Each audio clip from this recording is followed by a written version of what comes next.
अस्सलाम वालेकुम 10 क्लास।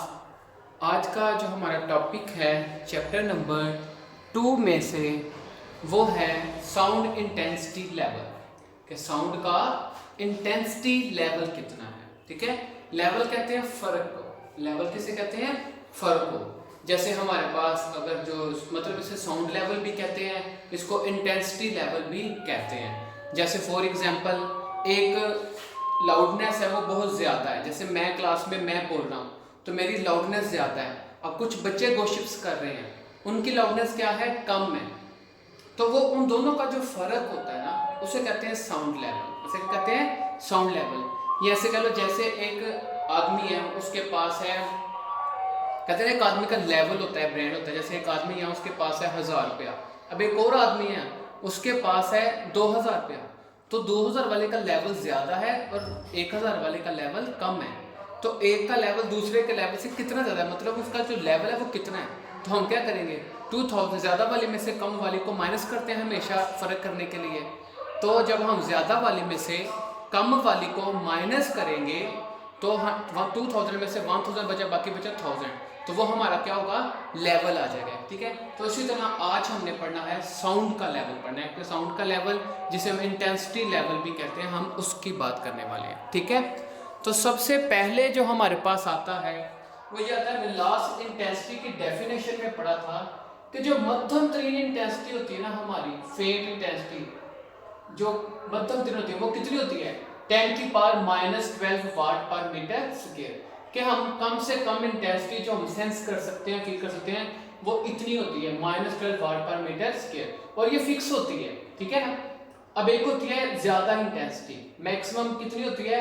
10⁻⁻12, ये कम से कम होती है। और ज्यादा से ज्यादा कितनी होती है? 10⁻0। और 10⁻0 क्या होता है? 1। यानी कि मैक्सिमम से मैक्सिमम इंटेंसिटी जो हम सुन सकते हैं, जो हमारा कान फील कर सकता है। लेकिन कैसे? मतलब ये इनफ लाउड है टू कॉज पेन, मतलब ये भी हम इजीली सुनते हैं, हमें अच्छा खासा पेन फील होता है। ठीक है, और इससे ज्यादा होगा तो फिर तो वो मतलब लिमिट से बाहर हो जाएगा ना। तो ये है हमारी कम से कम इंटेंसिटी, और ये है हमारी ज्यादा से ज्यादा जो हमारा कान बियर कर सकता है। अब इंटेंसिटी का यूनिट क्या लिखा हुआ है? वाट पर मीटर स्क्वायर। तो ये है इंटेंसिटी का यूनिट जो मैंने कल बताया था। अब मैं आपको बता दूं कि यूनिट आया कहां से है। तो इंटेंसिटी क्या होता है? साउंड वेव का, साउंड एनर्जी का पास करना किससे? यूनिट एरिया से, जो उसके रास्ते में परपेंडिकुलर पड़ा हुआ है। कितने टाइम में? पर सेकंड। टाइम के लिहाज से जब किसी वेव के रास्ते में अमूदन रखे गए एरिया में से जितनी साउंड एनर्जी गुजरती है उसे हम क्या कहते हैं? इंटेंसिटी। तो उम्मीद है पिछले लेक्चर में हमने इंटेंसिटी पढ़ लिया था, तो आपने याद कर ली होगी, तो आपको इंटेंसिटी की डेफिनेशन पता चल गई होगी कि मैंने क्या बोला है। ठीक है, कि साउंड एनर्जी जो पास थ्रू आउट करती है यूनिट टाइम में, यूनिट एरिया से जो गुजरती है, तो उसे हम क्या कहते हैं? इंटेंसिटी कहते हैं। ज्यादा एनर्जी गुजरेगी पर सेकंड तो ज्यादा इंटेंसिटी होगी, कम गुजरेगी तो इंटेंसिटी भी क्या होगी? कम। अब इसका यूनिट वाट पर मीटर स्क्वायर कैसे बना? एनर्जी कोई भी हो, जैसे वर्क एनर्जी है, काइनेटिक एनर्जी, पोटेंशियल एनर्जी, उसका यूनिट क्या होता है? जूल। तो एनर्जी का यूनिट क्या है? जूल। टाइम का सेकंड, और एरिया का क्या होता है? Metre square. ठीक है, तो अब देखो ये जो जूल पर सेकंड है ना, ये वाला, ये किसके बराबर होता है? याद है ना 9th क्लास में पढ़ा था पावर का formula, power equal to work over time. Time के लिहाज से वर्क करने की शरह को पावर कहते हैं, याद आ गया ना। तो पावर का यूनिट क्या है? वाट, वर्क का जूल, टाइम का सेकंड। तो जूल पर सेकंड किसके बराबर होता है? वाट के। तो मैंने जूल बटा सेकंड की जगह क्या लगा दिया? वाट लगा दिया, और पर मीटर बटे में वैसे का वैसे। ठीक है, तो ये आ गया वाट पर मीटर स्क्वायर। क्लियर है? जूल सेकंड की जगह मैंने वाट लगा दिया, और मीटर स्क्वायर बटे का बटे में है। अब ये मीटर स्क्वायर डिवाइडेड ऊपर आके क्या आ जाएगा? माइनस हो जाएगा, तो वो बन जाएगा वाट पर मीटर स्क्वायर। तो इस तरह हमारी इंटेंसिटी का यूनिट भी निकल आया, क्या? वाट पर मीटर स्क्वायर। ठीक है, तो अब साउंड इंटेंसिटी की डेफिनेशन तो हमने पढ़ ली हुई है, तो अब हम साउंड इंटेंसिटी लेवल के मतलब पढ़ने वाले हैं, जो कि हमारा आज का लॉन्ग क्वेश्चन है। ठीक है, तो जैसे हमारे कान की फ्रीक्वेंसी की रेंज है, मध्यम कम से कम हम कितनी फ्रीक्वेंसी फील कर सेंस कर सकते हैं? 20 हर्ट्ज, और मैक्सिमम से मैक्सिमम 20,000 हर्ट्ज। तो ये हमारी रेंज हो जाती है इंटेंसिटी की, कि हम 20 हर्ट्ज से 20,000 हर्ट्ज तक की फ्रीक्वेंसी को सेंस कर सकते हैं, सुन सकते हैं। ये हमारे कान की फ्रिक्वेंसी रेंज है। इसी तरह जो हमारे कान का इंटेंसिटी रेंज है वो कितनी होती है, -12 से 1 वाट पर मीटर स्क्वायर, ये होती है हमारी कान की इंटेंसिटी रेंज है। और जो हम कम से कम साउंड सेंस कर सकते हैं वो कितना है, 10 की पावर -12 वाट पर मीटर स्क्वायर। इससे कम हम साउंड को सेंस नहीं कर सकते, इससे कम हम साउंड को सेंस नहीं कर सकते। ये मध्यम इंटेंस साउंड है, ठीक है, इंटेंसिटी है। तो इसीलिए हमने इसका नाम रखा हुआ है रेफरेंस इंटेंसिटी। क्या कहते हैं इसको, रेफरेंस इंटेंसिटी, ठीक है। और क्योंकि ये जो था इंटेंसिटी वाला, ये हमें किसने बताया था, सारा जो साइंटिस्ट था उसका नाम था अलेक्जेंडर ग्राहम बेल, ठीक है। तो इसीलिए उसने इसको अपना नाम दिया कि जो मध्यम तीव्र इंटेंसिटी है जिसे हम फेंट इंटेंसिटी कहते हैं। फेंट इंटेंसिटी क्या होती है, 10 की पावर -12 जिसे हम IO से बाहर करते हैं, और वो बराबर होती है रेफरेंस इंटेंसिटी के। और रेफरेंस इंटेंसिटी को हम क्या कहते हैं, जीरो बेल। क्योंकि हम यहाँ से इंटेंसिटी को सुनना शुरू करते हैं, सेंस करना शुरू करते हैं, तो इसलिए उसने इसको जीरो कह दिया कि हम यहाँ से शुरू करते हैं, तो ये जीरो बेल होगी, ठीक है। तो अलेक्जेंडर ग्राहम बेल ने अपना नाम देके इसका यूनिट क्या बना दिया, जीरो बेल। तो जब हम साउंड लेवल निकालेंगे उसका भी यूनिट क्या होगा, बेल में निकलेगा, वो हम आगे पढ़ लेंगे, ठीक है। तो ये जो है फेंट इंटेंसिटी वो किसके बराबर होती है, IO के, और वो किसके बराबर है, 10 की पावर -12 के, और वो किसके बराबर है, रेफरेंस इंटेंसिटी के, वो किसके बराबर है, जीरो बेल के, ठीक हो गया। चलो अब हम कैलकुलेट करेंगे साउंड लेवल और इंटेंसिटी लेवल, क्लियर है। अब हम किसको स्टडी करेंगे, साउंड लेवल को भी स्टडी करेंगे और इंटेंसिटी लेवल को भी स्टडी करेंगे। तो उसके बाद हमारे रिलेशन आता है, कहता है कि जो लाउडनेस होती है साउंड की वो इंटेंसिटी के डायरेक्टली प्रोपोर्शनल नहीं होती, कि लाउडनेस बढ़ाओगे तो इंटेंसिटी भी बढ़ जाएगी, ज्यादा इंटेंसिटी वाले साउंड की लाउडनेस ज्यादा होगी, ज्यादा इंटेंसिटी वाले साउंड की लाउडनेस भी कम होगी, ऐसा नहीं होता, ठीक है। क्योंकि देखो उसकी पावर भी 10 की पावर में है और हाईएस्ट की भी 10 की पावर में है, इस वजह से जो लाउडनेस और इंटेंसिटी आपस में सेम नहीं होती। लाउडनेस और इंटेंसिटी एक दोनों बढ़ाने से दूसरी चीज उसकी ही रेगुलर उसके साथ साथ नहीं बढ़ती, दोनों में चेंज आता है। तो ये कैसे फिर साइंटिस्ट ने हमें फार्मूला बना के दिया, तो साइंटिस्ट ने एक लॉ बनाया जिसमें उन्होंने लाउडनेस को और इंटेंसिटी को डायरेक्टली प्रोपोर्शनल कहा। उन्होंने सारी स्टडी की इसकी, तो उस एक लॉ बनाया कि दोनों आपस में डायरेक्टली प्रोपोर्शनल, किसके थ्रू, लॉग के थ्रू। तो उन्होंने एक लॉ बनाया जिसे कहते हैं वेपर-फेचनर लॉ, ये आप नेक्स्ट क्लास में इंशाल्लाह पढ़ लोगे अच्छी डिटेल से। इसके मुताबिक उसने कहा कि जो लाउडनेस ऑफ साउंड है वो इंटेंसिटी के डायरेक्टली प्रोपोर्शनल नहीं होती, बल्कि लॉग इंटेंसिटी के डायरेक्टली प्रोपोर्शनल होती है। अब लाउडनेस या दोनों इंटेंसिटी बढ़ेगी लॉग के साथ, अब लॉग के साथ इन दोनों का रिलेशन ठीक आ जाएगा, ठीक है। क्योंकि लाउडनेस बढ़ाओगे तो इंटेंसिटी भी लॉग के साथ मिलके बढ़ेगी, जब लाउडनेस कम होगा तो ये भी कम होगा। तो जो रिलेशन है कि loudness of sound directly proportional है लॉग इंटेंसिटी के, ये साइंटिस्ट ने हमें बता दिया कि इंटेंसिटी सिंपल लाउडनेस के डायरेक्ट प्रोपोर्शनल नहीं होती, बल्कि किसकी रेशियो के साथ होती है, और रेशियो कह रहा हूं लोगारिथम की वैल्यू के साथ मिलके इंटेंसिटी लाउडनेस के डायरेक्ट होती है, अकेले नहीं होती। और ये कैसे, इस लॉ को हम कहते हैं वेपर-फेचनर लॉ, ठीक है। ये आप इंशाल्लाह नेक्स्ट क्लास में पढ़ लोगे। चलो भाई अगर हम इसको मैथमेटिकली करें तो लाउडनेस क्या होता है, L डायरेक्टली प्रोपोर्शनल है लॉग इंटेंसिटी के, तो लॉग I के, क्लियर है। तो ये हमारी इक्वेशन बन गई, ठीक है। अब देखो, अब जब भी हम डायरेक्टली प्रोपोर्शनल का साइन खत्म करते हैं तो क्या ऐड करते हैं, कांस्टेंट ऐड करते हैं, ठीक है। तो ये K क्या है, K is the constant of proportionality, ठीक है। ये तो था हमारा, हमने फर्क करना है ना, लेवल निकालना है, मतलब हाई इंटेंसिटी में, हाई लाउड की इंटेंसिटी में और कम लाउड की इंटेंसिटी में। तो ये तो हमने हाई लाउड की इंटेंसिटी निकाल दी कि जो L था ये हाई लाउड था, इंटेंसिटी भी हाई इंटेंसिटी थी। अब हम बात करेंगे फेंट लाउड की, फेंट इंटेंसिटी साउंड की। तो अब उसको हम बोलेंगे L ऑफ फेंट लाउड होगा, लाउडनेस ऑफ फेंट ऑडिबल साउंड, और IO क्या होगा, फेंट इंटेंसिटी। तो अब इनका भी यही रिलेशन होगा कि अब ये था हाई के लिए L direct proportional log I, अब हम मध्यम के लिए बनाएंगे कि मध्यम लाउडनेस की इंटेंसिटी भी मध्यम, तो IO डायरेक्टली प्रोपोर्शनल है लॉग IO के। और सेम इसी तरह K कांस्टेंट आ गया, यहाँ पर भी K क्या आ जाएगा, कांस्टेंट। तो ये बन गई इक्वेशन नंबर 1 और ये बन गई इक्वेशन नंबर 2।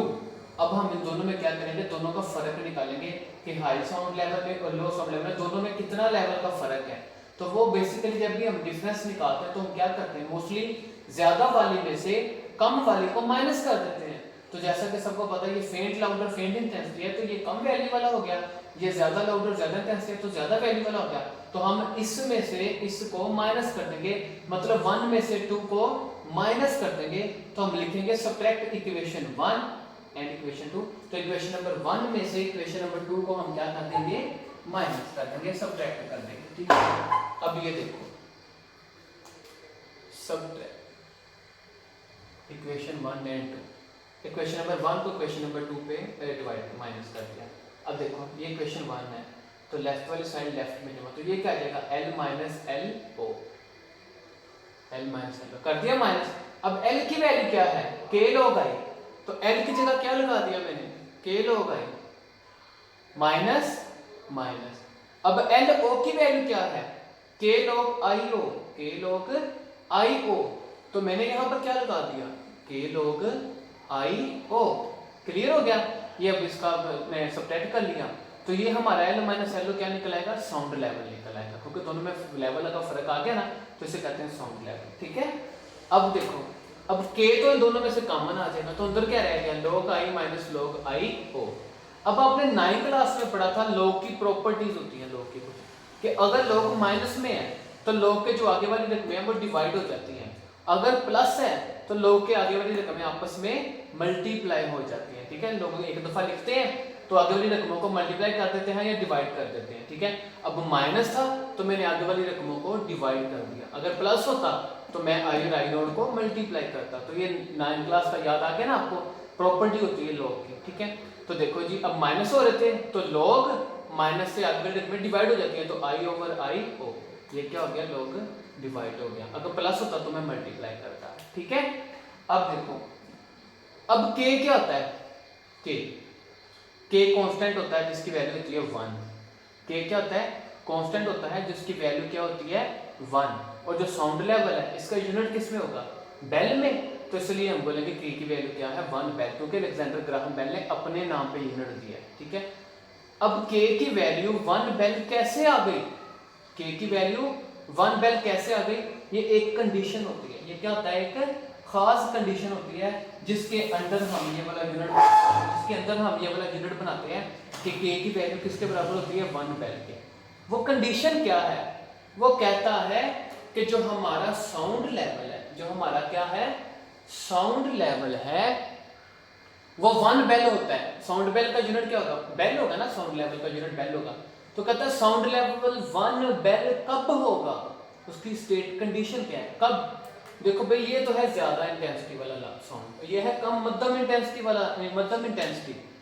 तो देखो भाई ऊपर वाली तो ज्यादा इंटेंसिटी है, नीचे वाली मध्यम है, तो दोनों इक्वल होती हैं, नहीं। अगर मैं इतना ऊंचा बोलता हूं कि मेरी इंटेंसिटी मध्यम इंटेंसिटी से 10 गुना ज्यादा हो जाती है, मेरी इंटेंसिटी जो फेंट इंटेंसिटी है अगर मैं उससे 10 गुना ज्यादा लाउड से बोलता हूं, यानी कि फेंट इंटेंसिटी से 10 गुना ज्यादा ऊंचा बोलता हूं, तो मेरी इंटेंसिटी आती है, मतलब मेरी इंटेंसिटी फेंट इंटेंसिटी से 10 गुना ज्यादा है, तो वो कहते हैं कि जो साउंड लेवल होगा वो किसके बराबर होगा, 1 बेल के बराबर होगा। तो ये हमने नहीं कहा कि 1 बेल के बराबर होगा, हम सोल्व करेंगे तो ऑटोमेटिकली 1 बेल के बराबर आएगा। तो देखो जो साउंड लेवल है L माइनस एल, ये किसके बराबर होगा, 1 बेल के बराबर होगा। तो देखते हैं कैसे कब होगा, जब फेंट इंटेंसिटी दूसरी का 10 गुना ज्यादा होगी। तो फार्मूला क्या था साउंड लेवल का, k log I over I O। तो लाउडनेस क्या होगी 1 बेल, कब, जब फेंट इंटेंसिटी इस इंटेंसिटी से 10 गुना, जब हम ये वाली इंटेंसिटी फेंट से 10 गुना ज्यादा होगी, तो I किसके बराबर है 10 I O के, तो I की जगह मैं क्या लिख दूंगा 10 I O, ठीक है।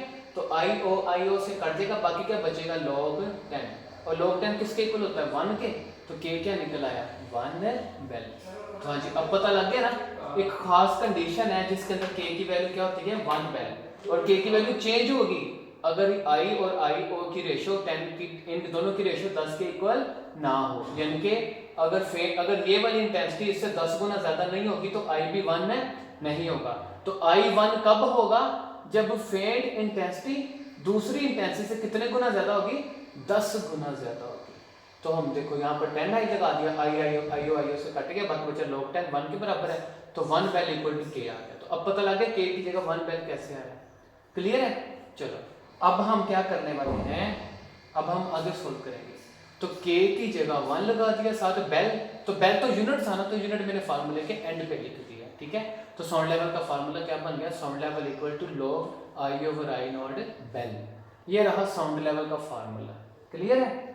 इस लेवल से हम निकाल सकते हैं मध्यम इंटेंसिटी, मध्यम लाउड की इंटेंसिटी में और हाई लाउड की इंटेंसिटी में फ़र्क निकाल सकते हैं, ठीक है। अब ये देखो कि जो साउंड लेवल है वो log I/I नॉट, देखो जैसे होता है ना, हम यूनिट को छोटा, अब ये बेल एक बड़ा यूनिट था, बेल क्या था, एक बड़ा यूनिट था, इसलिए मैंने बेल को छोटे यूनिट में डिवाइड कर दिया। तो एक बेल के कितने हिस्से कर दिए, 10 हिस्से कर दिए, जिसका नाम क्या रखा, डेसिबल। मतलब 1 बेल किसके बराबर होता है, 10 डेसिबल के, ठीक है। तो अब मैं क्या करूँगा, छोटे यूनिट में बना लिया, तो बेल की जगह क्या आ गया, 10 डेसिबल। अब मैंने यहाँ पे 10 लिखा है, तो आप ये मिस्टेक ना कर दो कि आप i को 10 से मल्टीप्लाई कर दो, तो वो तो लोग के साथ i की वैल्यू ज्यादा हो जाएगी ना, तो आप गलत कर दोगे। तो काका जी ये जो 10 है ये log i और io के साथ मल्टीप्लाई, ये log i वगैरह के साथ नहीं है, ये यूनिट के साथ है। फार्मूले की ये वैल्यू अलग है, ठीक है ना, फार्मूले की ये वाली इतनी सी वैल्यू अलग है और ये 10 डेसिबल अलग है, इसलिए आप इसे i से मल्टीप्लाई करके अपना न्यूमेरिकल गलत ना कर लो। इसीलिए मैंने 10 को स्टार्ट में लिख दिया, 10 को क्या लिख दिया, स्टार्ट में, ताकि आप इजी से log I/I नॉट की वैल्यू निकाल दो, जो आंसर आएगा उसको 10 से मल्टीप्लाई कर दो। अगर आप पहले ही 10 से कर दोगे तो आपका सारा न्यूमेरिकल गलत हो जाएगा, ठीक है, क्योंकि यूनिट के साथ है, i के साथ नहीं है, तो इसलिए मैंने इसको शुरू में लिखा। तो साउंड लेवल का बेल में फार्मूला ये हो गया, और डेसिबल पे फार्मूला क्या हो गया कि 10 log I/I नॉट डेसिबल। तो बेल में क्या होगा, log I/I नॉट बेल, तो एक बेल 10 डेसिबल के बराबर, तो डेसिबल में क्या होगा, 10 log I/I नॉट डेसिबल। तो ये निकल आया हमारा साउंड लेवल, जिसे हम क्या कहते हैं, इंटेंसिटी लेवल भी कहते हैं, मतलब L-LO। तो ये था हमारा आज का टॉपिक, साउंड इंटेंसिटी लेवल। इसमें किसी भी चीज़ की आपको प्रॉब्लम हो या कोई भी प्रॉब्लम, तो लेक्चर को दोबारा सुन लीजिएगा। अगर दोबारा सुनने के बाद भी कोई मसला हो तो बता दीजिएगा। तब तक के लिए अल्लाह हाफिज़।